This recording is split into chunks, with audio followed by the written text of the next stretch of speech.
buwan ng Nobyembre nabubuhay ang katatakutan. Pero alam niyo bang hindi lang mga kwento ng katatakutan ang bumabangon tuwing panahon ng undas?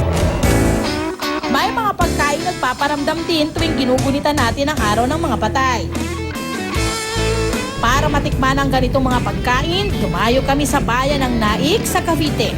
Dito bumibida ang mga kakanin. Sikat ito sa Naik kasi kilala ang Naik bilang nung araw agricultural town. So tinatanim dito yung coconut, may sugar, may rice. So ito yung tatlong ingredients na bumubuo ng kakanin, no? Binansagan ko tong crops of oppression kasi ito yung mga pananim na pinipilit itanim sa mga Pilipino nung araw, ng mga fraile, no? Nung panahon ng Kastila. Mula raw sa bigas, asukal at nyog na kanilang naitatabi. Natutunan ng mga taga ritong gumawa ng iba't ibang kakanin. Ang mga kakaning ito may kanya-kanyang pinagbibidahang okasyon. May mga inihahanda tuwing fiesta, Noche Buena at meron ding matitikman tuwing panahon ng undas. Pinakasikat raw itong Nobyembre ang kakaning alikaya. Ang nakilala namin si Nanay Carmencita, natatandaan pa kung paano niya nakilala ang kakaning ito. Nagkaisip ako, ang ginagawa ng lola ko pagka-undas ay alikaya. Yun ang pinakakain sa mga apo niya. Kaya natutunan ko rin maggawa niyan para kung siya man nung siya nawala, kami nala ang mga apo niya gumagawa. Ang alikaya, isa ito sa mga kinagisnang kakanin na niluluto sa Naik. Para siyang biko, pero ang pangunahing sangkap na ginagamit niya ay yung prurutong, yung deep purple rice. Ang prurutong kasi celebratory rice. Ito yung mga special na bigas na tinatanim na para sa pangkakanin lang. Kumpara sa biko, mas malapit sa sapin-sapin ang texture ng alikaya dahil sa pirorutong. Ang kulay nito rin ang pinakadahilan kung bakit ito nakilalang pagkain tuwing undas. Nakasanayan na nila na ito ang hinahanda tuwing undas kasi kulay itim siya eh. Kung titingnan mo, para siyang nagluluksa. Para siyang kakanin na nagluluksa. Na at the same time, meron siyang tamis na binibigay para maibsan yung pagluluksa ng mga pumupunta sa sementeryo. Ang paggawa ng alikaya, itinuro ni Nanay Carmencita sa anak niya si Ronnie na paborito daw itong kainin. Ang kagandahan lang kasi nga nung alam mo yung passion kung paano siya lutuin, yung old tradition kasi sinasabi nila. Matitikman pa rin nila yung kunyari luto ng grandmother, mother ko, tapos luto ng nanay ko. Kumbaga, kung ano yung malalasahan nila nung araw, yun pa rin yung matitikman nila yung present. Pero ang dating kakanin na iniluluto sa bawat bahay tuwing undas, binibili na lang ngayon. Kakaunti na lang kasi ang nagtatanim ng pirurutong sa probinsya. Nakilala namin ang pamilya Manalo na ilang dekada na raw hanap buhay ang pagluluto ng mga kakanin. Ipakikita namin ang aming ginagawang kakanin na alikaya. At itinuro na nila ito sa akin. Bukod sa pirurutong, present din ang malagkit na bigas at katanang nyog. Unang pinakulo ang gata para maging latik. Kapag mapula na ito, pwede nang hanguin.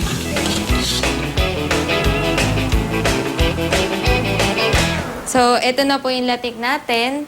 So, ang susunod po natin is pakukulaan natin ng gata at dito natin isasaing yung malagkit.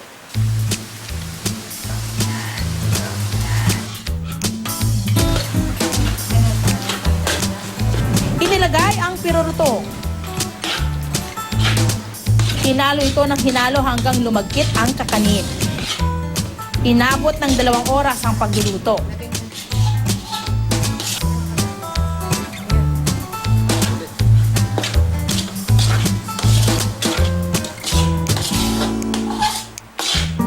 Nang nakuha na ang gustong kunat, hinango na ito.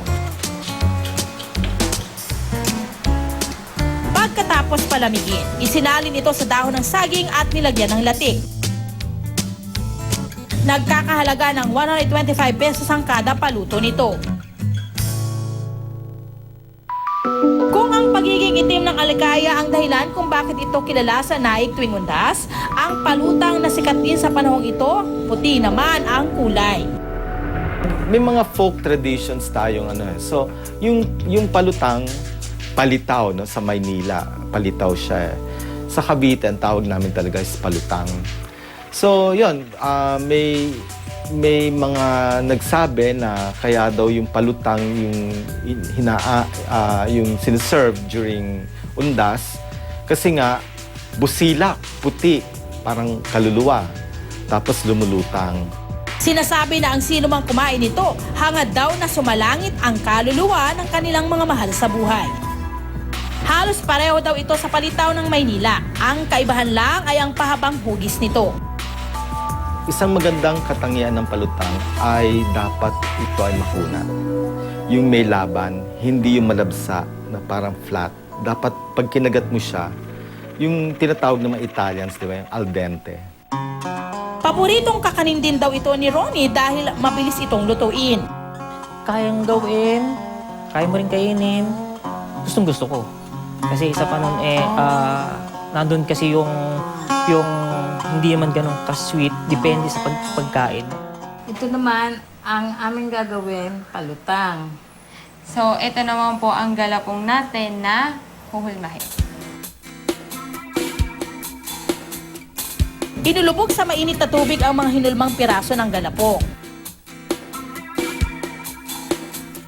Kusa itong lulutang pag naluto, pero kailangan muna itong ilubog sa malamig na tubig para hindi magdikit-dikit.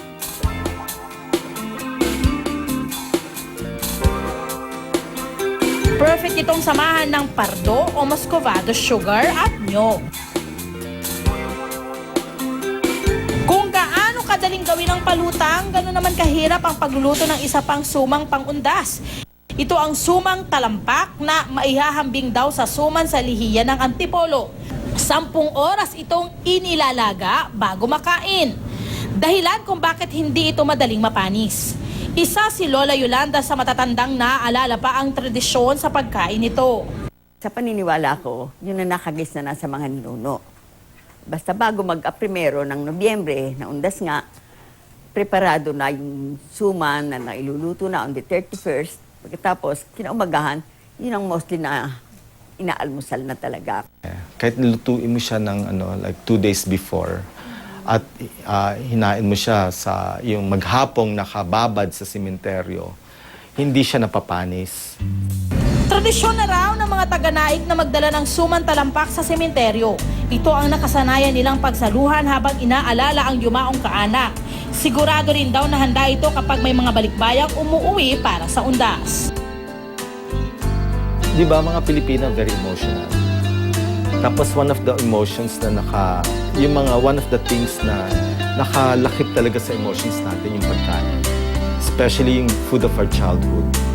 So ngayon, pag bumibisita ka sa sementeryo, ito yung kinain mo, naalala mo pa rin.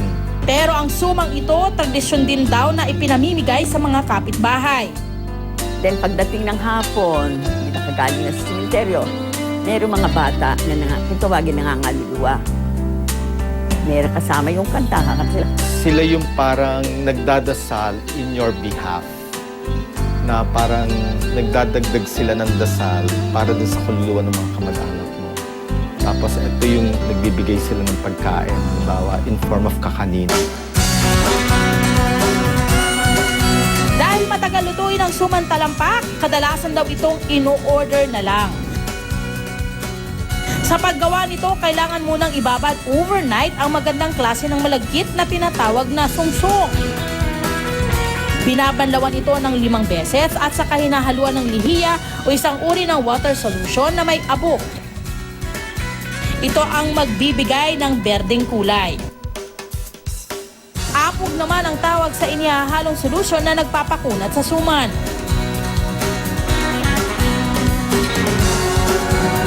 Kailangan itong ibalot ng mahigpit para mabuo ang laman.